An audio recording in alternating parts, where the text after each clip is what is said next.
አሰላሙ አሌይኩም ወራህመቱላሂ ወበረካቱ። ውድና የተከበራችሁ የቻናሌ ተከታታዮች እንዴት ናችሁ? ሰላም ናችሁ? እንዲሁ ክርስቲያን ጎኖቼ ሰላም ብያለሁ። ሁላችሁም በያላችሁበት ሰላማችሁ ይብዛ። ዛሬም እንደተለመደው በአዲስ ቪዲዮ ተከስቻለሁ። ለዚህ ቻናል አዲስ ሆናችሁ ሰብስክራይብ፣ ሼር፣ ላይክ በማድረግ ቤተሰብ የሆኑን አባሮችም ሼር፣ ላይክ፣ ሀሳብ አስተያየት በመስጠት አበረታቱኝ ይላለሁኝ። ዛሬ ይዤላችሁ የመጣሁት እንግዳ ድራማ ነው። ቪዲዮ ከመጀመራችሁ በፊት ላይክ ማድረጋችሁን አትርሱ። አመሰግናለሁ። ኤልሾ ጆንንና ኑኑን አንድ ላይ ጥላቸው ሄደች። ኑኑም ጨነቃት። ምክንያቱም ከጆን ጋር ያልተለመደው ነገር አብሮ ሆኖ እሷ መጣው ብላ ስለሄደች ቀረችባት። እሷም ቀረች እኮ ኤልሾ ምን ሆና ነው ብላ ለጆን ጠየቀችው። ጆንም ምነው ከኔ ጋር መሆን አስፈራሽ እንዴ አላት። አይ ለሱ ሳይሆን ከእሷ ጋር ስለመጣሁኝ ብዬ ነው እንጂ ለዛ አይደለም አለችው። ጆንም ክትክት ብሎ ሳቀ። ኑኑም ምን ሆነ ነው? ምን ነው የሚያስቅ ነገር አይታል እንዴ አለችው። እሱም እኔ ራሱ ምን እንደሚያስቀኝ አላቅም አላት። ግን በዚህ አጋጣሚ ስለተገናኘን ስላገኘውሽ በጣም ደስ ብሎኛል አላት። ኑኑም እንዴ እኔ ላንተ ብዬ አይደለም የመጣሁት አለ።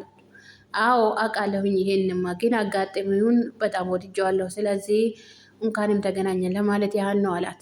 ደግሞም አጋጣሚያችን ራሱ ምን እንደሚያስከትል ምን እንደሚያደርግ አናቅም አላት። እሷም አታስብ፣ ምንም ነገር አያደርግም አለችው። ኑኑ ኤልሾን ስጠራት ኤልሾም ሮጥ ብላ መጣች። ወይኔ ኑኑ ዛሬ እንዴት እንዳማረብሽ ትላታለች፣ ትፎግራታለች። ጆንም በጣም ተናደደ። ወይኔ እቺ እብድ የሆነች ልጅ እቺን ልጅ ትጫወትባታለች፣ የኔ ምስኪን ስታሳዝን ብሎ ክትክት ብሎ ማሳቅ ጀመረ። እብዶ ኤልሾም ጆንን ከተነስተ ካልጨፈርክ አስጨፍረን አለችው። እሷም ገፍትራ አነሳችው። እሱም ብድግ ብሎ ተነስቶ መጨፈር ጀመረ። እቺ እብድ ልጅማ አትፋታኝም ብሎ መጨፈር ጀመረ። ኑኑም ፈገግ እያለች በሀሳቧም እንዲሁ ለዚህ ደስታና ለዚህ ሳቅ ያበቃኸኝ ጌታዬ ብላ ምስጋናውን ማመስገን ጀመረች። እሷም ፈገግ እያለች እጇን ማጨብጨብ ጀመረች። ጆንም ኑኑን በግድ አንስቷት ማስጨፈር ጀመረ። እሷም ጫማዋ ውልግድ ውልግድ እያረጋት እሱም በአንድ እጁ ደገፍ አድርጎ ማስጨፈር ጀመረ። ጆንም ጫማዋ አልተመቻትም እንጂ ሊያዟዙራትና አሽከርክሮ ሊያስጨፍራት ፈልጎ ነበረ። ኤልሾም ቁጭ ብላ ሙት ይዝባቸዋለች።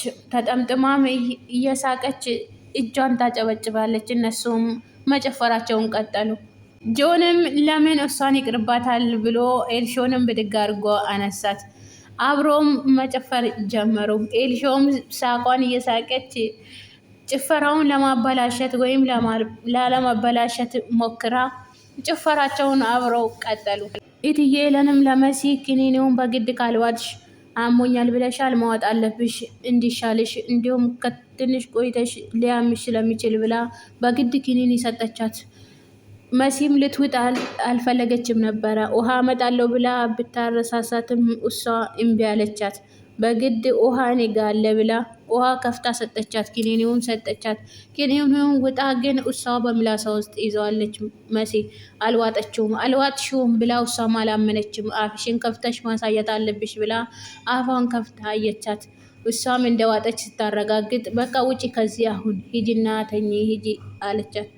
መሲም ሮጣ ወጣች። ጆን እና ኑኑ መንገዳቸውን ቀጠሉ። እሱም እየደጋገፋት መንገድ ላይ መንገዳቸውን ቀጠሉ። ኤልሾን ኋላቸው መከታተል ጀመረች። እሱም ጆንም ጠየቃት። እንዴት ነው ባክሽ ሁሌ እንደዚህ ነው እንዴ ምትወጪው አላት። እንዴ ኤልሾን ለኤልሾ ደስ ይላታል ብዬ ነው እንጂ እኔ እንኳን ደስ አላለኝም አለችው። እሱም ለምንድነው ከማውጣትሽ በፊት ግን ፊትሽን በመስታወት ያላየሽው ወይም ሳታይ ነው የምትወጪው? አይ ኤልሾ ጥሩ ነው ስላለችኝ እሷ ስለሆነች ያደረገችኝ ለዛ ነው የወጣሁት። ያስጠላል እንዴ በእናትህ ብላ ጠየቀችው። ጆንም ችግር የለውም ለእኔ ምንም ብትሆኚ ቆንጆ ነሽ አላት። ኑኑም ደነገጠች። አፍጥጣ አየችው።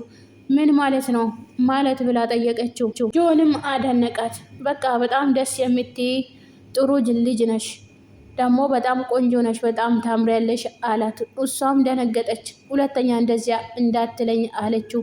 እሱም ምን ነው እንዴ መደነቅ አትወጂም እንዴ? በእርግጥ ኤልሾም እድለተኛ ናት፣ ምክንያቱም እንዳንቺ አይነት ምርጥ እህት ስላለቻት አላት። እሷ ሳትሆን እኔ ነኝ እድለተኛ እቺን የመሰለች እህት ስለሰጠኝ ምናምን ብላ እሱንም መለሰችለት።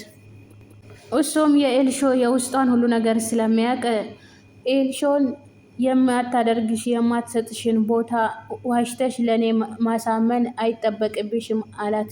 እሷም ግራ ተጋባች። ምክንያቱም ጂዮን ሁሉ ነገር ያውቃል ስለ ኤልሾ።